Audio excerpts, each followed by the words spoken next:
Salut, c'est Cyril, j'espère que vous allez bien, bienvenue sur la chaîne. Alors vous l'avez vu, aujourd'hui on va parler de Kant et de son livre « Qu'est-ce que les Lumières ?» Et dans ce livre, il va nous proposer de comprendre ce qu'a été le mouvement des Lumières et ce qu'ont été les ambitions des Lumières. Il y a dans ce livre, selon moi, 3 points qui sont extrêmement importants et c'est les 3 points majeurs dont je vais te parler dans cette vidéo.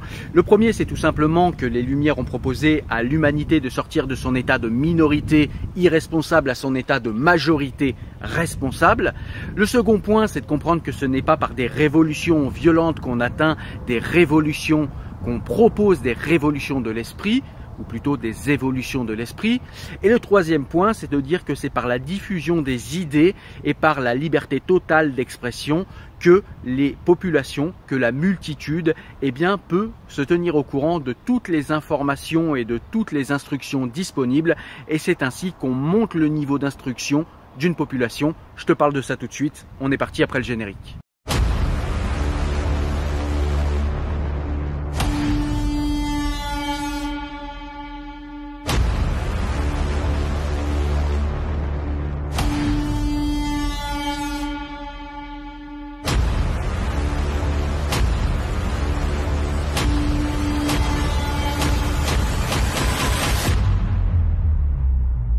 Alors je l'ai dit, le premier point, c'est tout simplement de dire que les Lumières ont sorti l'humanité, ont sorti en tout cas ceux qui les ont lus, ont sorti ceux qui ont cru en eux, ont sorti la France, la population française de l'état de minorité à l'état de majorité. En tout cas, c'est l'ambition affichée. Cette ambition, comment est-ce qu'elle s'y prend pour faire passer une population de l'état de minorité à l'état de majorité, à l'état de responsabilité, c'est-à-dire, puisque quand on est majeur, nous sommes des gens qui devenons responsables de nous-mêmes et on peut répondre de nos pensées et de nos actions. Ce que les populations ne faisaient pas, puisque avant le mouvement des Lumières, elles étaient soumises à tout un tas d'autorités, que ce soit le roi, que ce soit l'autorité religieuse, que ce soit le prêtre du village, etc., etc. Et donc le mouvement des Lumières arrive et nous dit « Cessez d'écouter les prêtres, cessez d'écouter l'Église, cessez d'écouter le banquier, cessez d'écouter votre Seigneur et faites usage de votre raison, osez penser par vous-même, osez faire usage de la raison et osez agir en conséquence de cet usage de la raison. » Et c'est exactement cela, le mouvement des Lumières, c'est commencer à faire soi-même usage de la raison, ne pas faire confiance à un livre, une autorité légitime, un penseur, un intellectuel, non. On peut lire des intellectuels, on peut prendre en compte l'avis d'un tel ou un tel parce qu'il nous paraît ou il nous semble légitime. Mais au final, nous devons penser par nous-mêmes, nous devons former nos propres idées par nous-mêmes et nous devons former un mode de vie, former une morale, former une éthique et former tout un corpus intellectuel par nous-mêmes. Il faut oser penser le monde qui nous entoure et oser agir en conséquence de ses pensées, en conséquence de notre raison, en conséquence de la rationalité. Citation issue du livre. La paresse et la lâcheté sont les causes qui font qu'une si grande partie des hommes, après avoir été depuis longtemps affranchis par la nature de toute direction étrangère, restent volontiers mineurs toute leur vie et qu'il est si facile aux autres de s'ériger en tuteurs. Il est si commode d'être mineur. J'ai un livre qui a de l'esprit pour moi, un directeur qui a de la conscience pour moi, un médecin qui juge pour moi du régime qui me convient, etc. Pourquoi me donnerais-je la peine? Je n'ai pas besoin de penser, pourvu que je puisse payer. D'autres se chargeront pour moi de cette ennuyeuse occupation. Et de cette posture rationaliste, découle le fait qu'un être humain, que l'humanité, devient majeur, c'est-à-dire responsable d'elle-même.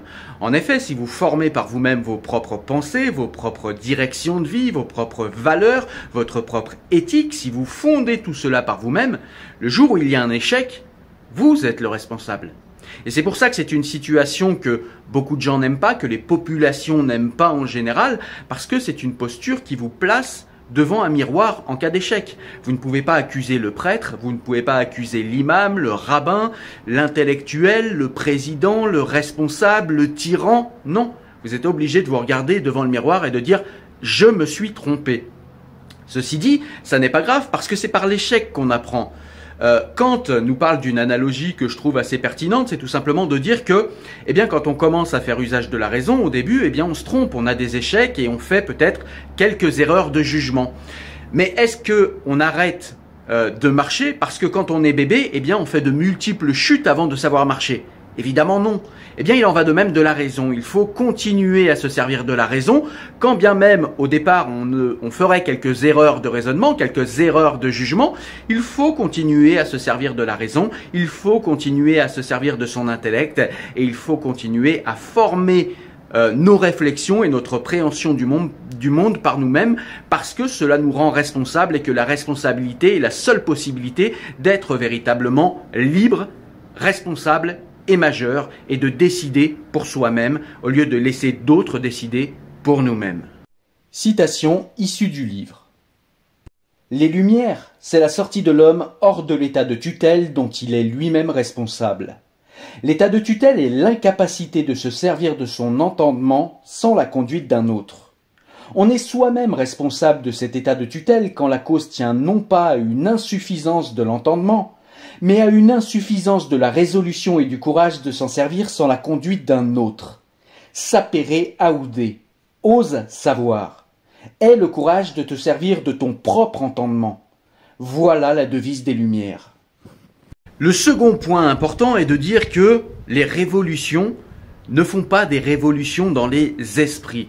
C'est-à-dire que quand vous faites une révolution violente, une révolution armée, vous pouvez soulever un tyran qui peut-être a trop écrasé son peuple, qui peut-être a été injuste, mais vous ne faites pas de révolution des esprits quand vous faites une révolution. Si vous soulevez un tyran, eh bien peut-être passerez-vous d'un préjugé à un autre, peut-être passerez-vous d'un dogme à un autre, peut-être passerez-vous d'une religion à une autre, mais jamais vous ne passerez de l'état de mineur, de l'état d'irresponsable, de l'état de dogmatique à un état de responsabilité, de majeur et d'usage de la raison. On n'apprend pas à faire usage de sa raison lors de révolutions. On apprend simplement à faire usage de la violence et à soulever un tyran, certes. Mais les révolutions de l'esprit, les évolutions de l'esprit ne viennent pas lors de révolutions.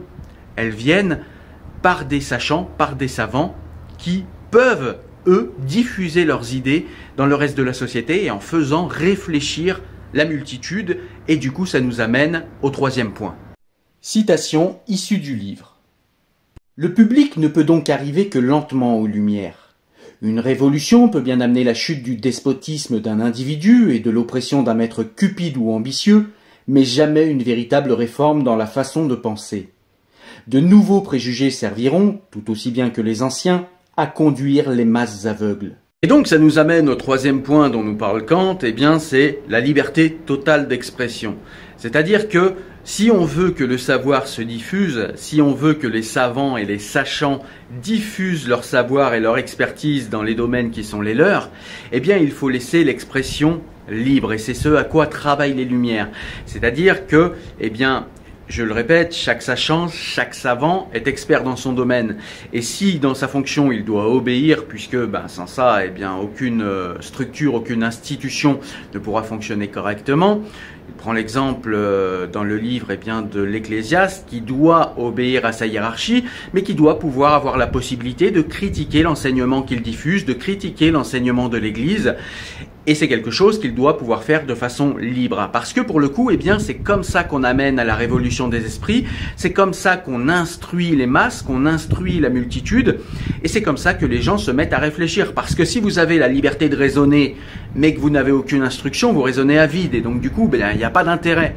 C'est pour ça que chaque expert, chaque personne compétente dans son domaine, chaque savant, nous dit Kant, mais chaque sachant également, on le comprend dans son propos, doit pouvoir communiquer sur le sujet d'expertise qui est le sien et communiquer à la multitude pour lui donner des éléments de réflexion fiables. Citation issue du livre. La diffusion des Lumières n'exige autre chose que la liberté, et encore, la plus inoffensive de toutes les libertés, celle de faire publiquement usage de sa raison en toute chose. Mais j'entends crier de toutes parts, « Ne raisonnez pas ». L'officier dit, « Ne raisonnez pas, mais exécutez ». Le financier, ne raisonnez pas, mais payez. Le prêtre, ne raisonnez pas, mais croyez. Il n'y a qu'un seul maître dans le monde qui dise « Raisonnez tant que vous voudrez et sur tout ce que vous voudrez, mais obéissez ». Là est en général la limite de la liberté. Parce que vous l'avez compris, pour Kant et pour les Lumières, eh bien on ne change pas la destination d'une nation, la destination d'une population par des révolutions violentes. Vous ne brisez pas une superstition, vous ne brisez pas un préjugé par des révolutions violentes et rapides. Il n'est que l'évolution des esprits, l'évolution de la capacité réflexive, c'est-à-dire une capacité à réfléchir avec raison, avec rationalité, une capacité à s'instruire. Il n'y a qu'ainsi que nous formons des évolutions réelles de l'esprit qui deviendront des révolutions au final, mais des révolutions pacifiques et lentes, mais des révolutions d'une population au sein d'une nation. Et c'est ainsi qu'on va pouvoir comme ça modifier la destination d'une nation vers une destination beaucoup plus enviable que ce vers quoi elle se dirige, avec des citoyens rendus à l'état de mineurs qui écoutent leurs autorités sans jamais réfléchir. Voilà donc résumé le livre de Kant, Qu'est-ce que les Lumières? Voilà résumé ce qu'est le mouvement des Lumières pour Kant, et je suis assez d'accord avec lui. Et donc du coup, eh bien, je vais te conseiller son livre, parce que c'est un livre qui est court, qui est accessible, et c'est un livre qui nous renseigne beaucoup sur ce qu'est la pensée des Lumières, sur ce qu'ont été les ambitions des Lumières, et ça nous permet de comparer avec ce qu'on voit aujourd'hui, et de comprendre si on a encore besoin de ces libérations dont nous parlaient les Lumières, et je gage malheureusement que oui, et que ce livre est encore pertinent, malheureusement, aujourd'hui. À très bientôt, au revoir.